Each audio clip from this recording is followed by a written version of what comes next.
A question है the perimeter of the floor of a room is 18 meter. What is the area of floor wall of the room if its height is 3 meter? सबसे पहले जो कि हम लोग इसको question को समझने की कोशिश करेंगे। कह रहा है कि पेरीमीटर है of a floor of a room is 18 metre. एक रूम है और उसका जो फ्लोर है उसका पेरीमीटर दिया हुआ है 18 मीटर। तो कह रहा है कि what is the area of four wall. तो जो रूम में चार और भी दीवार होते हैं उसका जो कि एरिया पूछ रहा है। If its height is 3 metre, मतलब वो जो दीवार है वो 3 मीटर ऊंचा है। तो सबसे पहले जो कि हम लोग डाटा लिखेंगे। डाटा क्या लिखेंगे? जो डाटा दिया हुआ क्वेश्चन में कि पेरीमीटर ऑफ द फ्लोर लिखेंगे, और जो डाटा में दिया हुआ है कि height of wall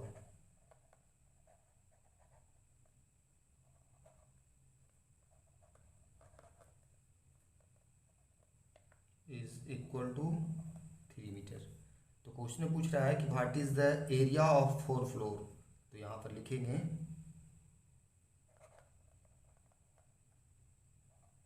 area of four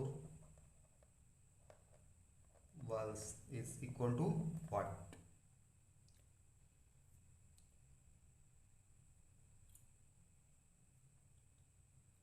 प्यारे बच्चों, जब भी कभी क्वेश्चन ऐसा दिया हो रहे कि एक कमरे का फ्लोर का पेरीमीटर दिया हुआ है और उसके चारों दीवार का एरिया जब भी कभी पूछेगा और कमरे का यदि हाइट दिया हुआ है, दीवार का हाइट दिया हुआ है, तो क्या करना है, उसका एक सिंपली फॉर्मूला होता है। चारों दीवार के एरिया का फॉर्मूला डायरेक्ट होता है कि जो भी पेरीमीटर दिया हुआ है उसमें से हाइट को मल्टीप्लाई कर देने से चारों जो दीवार है उसका एरिया निकल करके आ जाएगा। तो हम लोग वही काम करेंगे, डायरेक्ट फॉर्मूला लगाएंगे। Area of four wall is equal to perimeter. Perimeter का फॉर्मूला क्या होता है? 2 × L + B multiply by height. तो उसको पेरीमीटर कितना दिया हुआ है? 18 मीटर मल्टीप्लाई बाई हाइट कितना दिया हुआ है कमरे का?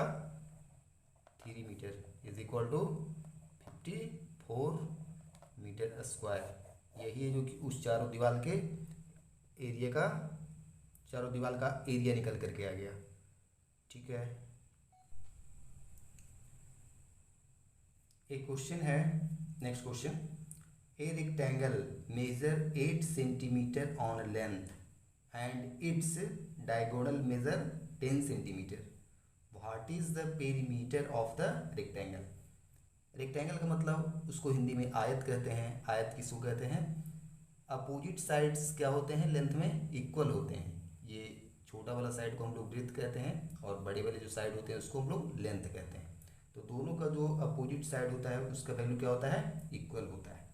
तो कह रहा है कि उसका जो लेंथ है, ये जो लेंथ है वो कितना है? 8 सेंटीमीटर। तो L is equal to 8 centimetre and its diagonal.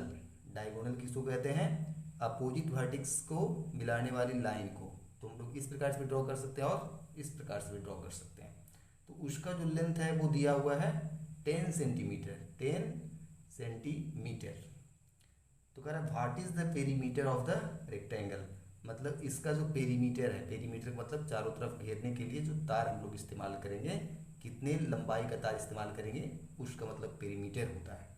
तो वही जो कि वैल्यू पूछ रहा है। तो सबसे पहले हम लोग क्या करेंगे, जो क्वेश्चन में डाटा दिया हुआ है वो लिखेंगे।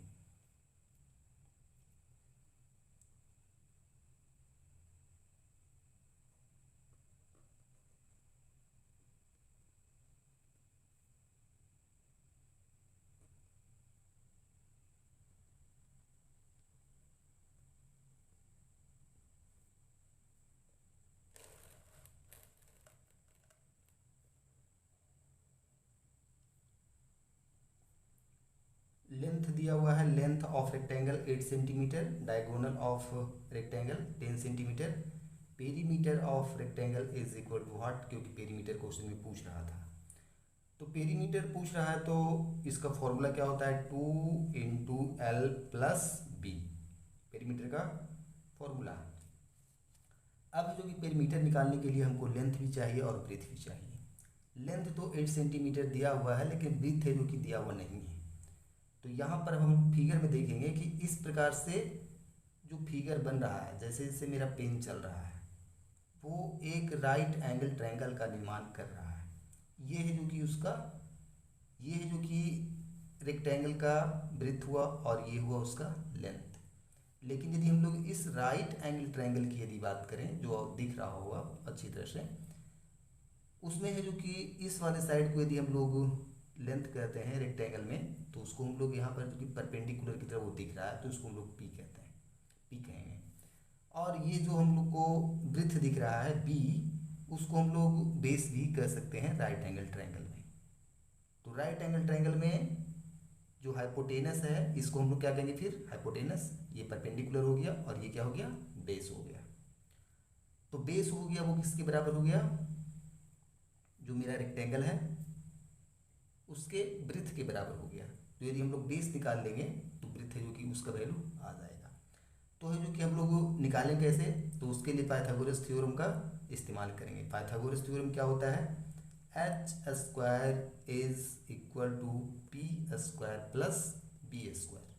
ये यहाँ पर हमने किसको माना है, डायगोनल को, और डायगोनल का लेंथ कितना दिया हुआ है, 10 सेंटीमीटर। तो 10 का square is equal to perpendicular, perpendicular हम लोगों ने एल को माना है, लेंथ को माना है, तो उसका वैल्यू कितना दिया हुआ है 8, तो 8 का स्क्वायर प्लस बेस हमने ब्रेथ को माना है और वो दिया हुआ नहीं है, तो सिंपली हम लोग बी स्क्वायर ही लिख देंगे। अब 10 का स्क्वायर क्या हो जाएगा, 100 हो जाएगा, इज इक्वल टू 64, 8 का स्क्वायर 64 प्लस बी स्क्वायर। यहाँ पर क्या करेंगे, जो कांस्टेंट है वो सारे के सारे एक तरफ ले आएंगे, जो वेरिएबल है उसको दूसरी तरफ रखेंगे। तो 64 इधर प्लस में है, कुछ आगे नहीं लिखा हो तो प्लस माना जाता है, दूसरी तरफ आएगा तो माइनस में हो जाएगा। तो 100 minus 64 is equal to B square. यहाँ पर हम लोग देखेंगे 100 में से 64 जाएगा तो 36 बचेगा, is equal to B square. B square इधर जब आएगा दूसरी तरफ आएगा तो वो अंडर रूट में हो जाएगा, तो under root 36 is equal to B, और 36 का अंडर रूट क्या होता है, 6 होता है। तो यहाँ पर सेंटीमीटर में यूनिट दिया हुआ था, तो हम लोग यहाँ पर भी सेंटीमीटर में ही यूनिट लिखेंगे। बी का वैल्यू आ गया 6, मतलब जो ब्रेथ हो गया अब 6 आ गया, और लेंथ है जो कि 8 दिया हुआ है। तो पेरीमीटर का फॉर्मूला क्या होता है, 2 इंटू एल प्लस बी का यूज़ करके यहाँ पर एल का वैल्यू 8 डालेंगे और बी का वैल्यू 6 डालेंगे यहाँ से, और ये जो कि हम लोग निकाल लेंगे। तो लिखेंगे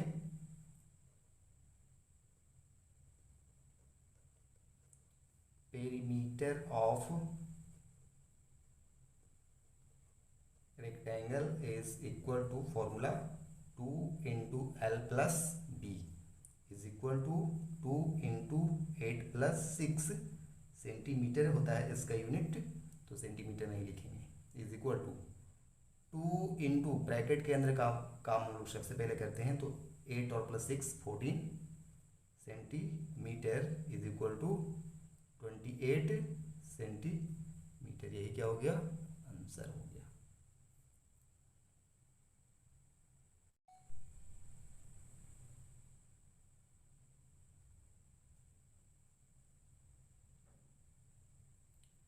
एक क्वेश्चन है, how many metres of carpet 63 centimetre wide will be required to cover the floor of a room 14 metre by 9 metre. सबसे पहले हम लोग क्वेश्चन को समझेंगे। हाउ मेनी मीटर्स मतलब कितना मीटर चाहिए, ऑफ कारपेट, कारपेट जो सरफेस के ऊपर बिछाया जाता है कमरे में, उसकी जो कि वाइड, वाइड का मतलब जो कि चौड़ा दिया हुआ है, कितना चौड़ा है कारपेट, 63 सेंटीमीटर चौड़ा कारपेट है। बिछाना कहाँ पर है, विल बी रिक्वायर्ड मतलब कितना मीटर चाहिए, to cover the floor of a room, मतलब एक रूम है उसको कवर करना है, मतलब उसको ढकना है, और वो जो रूम है उसका डायमेंशन दिया हुआ है 14 मीटर बाई 9 मीटर। तो इसका मतलब है जो कि रूम का जितना एरिया होगा उतना ही एरिया किसका होगा, कारपेट का, क्योंकि ढकने के लिए हम लोग एरिया का इस्तेमाल करते हैं, जैसा कि बतलाया गया था। तो सबसे पहले हम लोग क्या करेंगे, जो डाटा दिया हुआ है उसको लिखेंगे।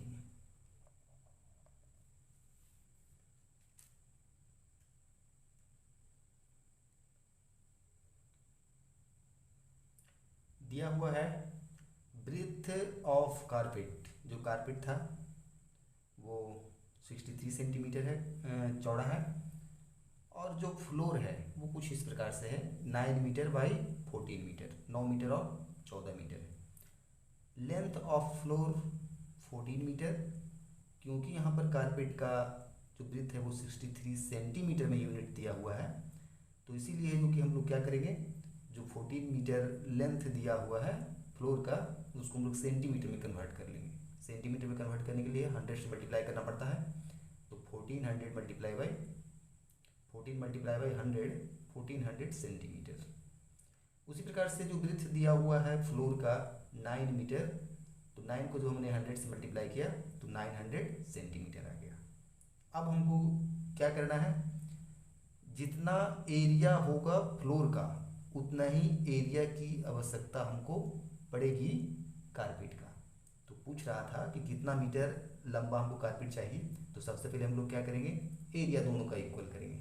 दोनों का एरिया इक्वल करेंगे तो जो कि कारपेट का कितना लंबा कारपेट चाहिए वो निकल करके आ जाएगा। तो हम लोग एरिया का फॉर्मूला लगाएंगे अब।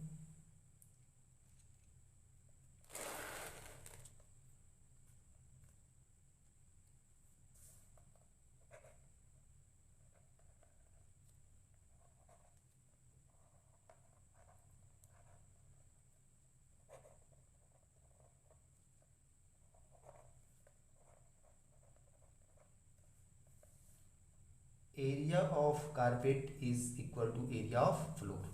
Area of carpet, area of carpet, जो कारपेट है वो रेक्टेंगल के साइज का है, तो एरिया ऑफ रेक्टेंगल का फॉर्मूला क्या होता है, L into B is equal to area of floor. Floor का जो मेरा साइज है वो भी जो कि रेक्टेंगल की तरह है, तो यहाँ पर भी है जो कि हम लोग लिखेंगे L इंटू बी। यहाँ पर जो कि L लेंगे फ्लोर का लेंथ लेंगे और बी की जगह पर फ्लोर का ब्रेथ लेंगे। तो यहाँ पर जो कि कारपेट का लेंथ हमको पता नहीं है, तो हमको सिंपली जो कि L लिख देंगे। इधर चाहे तो हम लोग दिस इम्प्लाइज डायरेक्ट का साइन भी डालते चलेंगे। मल्टीप्लाई बाय ब्रीथ के बारे में जो कि दिया हुआ है 63 सेंटीमीटर, सेंटीमीटर लास्ट में जो कि यूनिट हम लोग लिख लेंगे, is equal to L। L का वैल्यू दिया हुआ है, हम लोगों ने सेंटीमीटर में कन्वर्ट किया था तो 1400 आया था, मल्टीप्लाई बाई 900, ब्रीथ कितना आया था 900। यूनिट का कैलकुलेशन हम लोग लास्ट में कर लेंगे। This implies that L is equal to, देखो हम लोग क्या कर रहे हैं, यहाँ पर 63 को दूसरी तरफ लेकर के जाना चाह रहे हैं, तब जो कि हम लोग यहाँ पर सिर्फ L बच जाएगा। L का मतलब लेंथ ऑफ कारपेट, तो 63 इधर L के साथ मल्टीप्लाई है, दूसरी तरफ जाएगा तो वो डिवाइड में हो जाएगा, तो उधर पहले से जो है उसको हम लोग लिखेंगे, डिवाइड बाई 63। 9 और 63 लगता है, 9 के टेबल में 63 आता है कितने टाइम्स में, 7 टाइम में। यहाँ पे कितना हो जाएगा 100। 7 और 14 ये भी लगता है कटने वाला है, तो इसको हम लोग काट लेंगे कितने टाइम्स में, 2 टाइम्स में, तो यहाँ पर 200 हो जाएगा। 200 को जब 100 से मल्टीप्लाई करेंगे तो 2 के ऊपर कितने जीरो हो जाएंगे, 1 2 3 4, 1 2 3 4, इतना सेंटीमीटर। इतना सेंटीमीटर का मतलब क्या हो गया, इसको जब हम लोग 100 से डिवाइड करेंगे तो आ जाएगा 200 मीटर। मतलब जो कारपेट है वो हमको कितना लंबा चाहिए, 200 मीटर चाहिए, और वो चौड़ा तो ऑलरेडी दिया हुआ था कि 63 सेंटीमीटर वो चौड़ा है। तो ये जो मेरा फ्लोर है 9 मीटर बाई 14 मीटर, उसको ढकने के लिए 63 सेंटीमीटर चौड़ा और 200 मीटर लंबा हमको कारपेट चाहिए पूरे फ्लोर को ढकने के लिए। नेक्स्ट क्वेश्चन देखते हैं।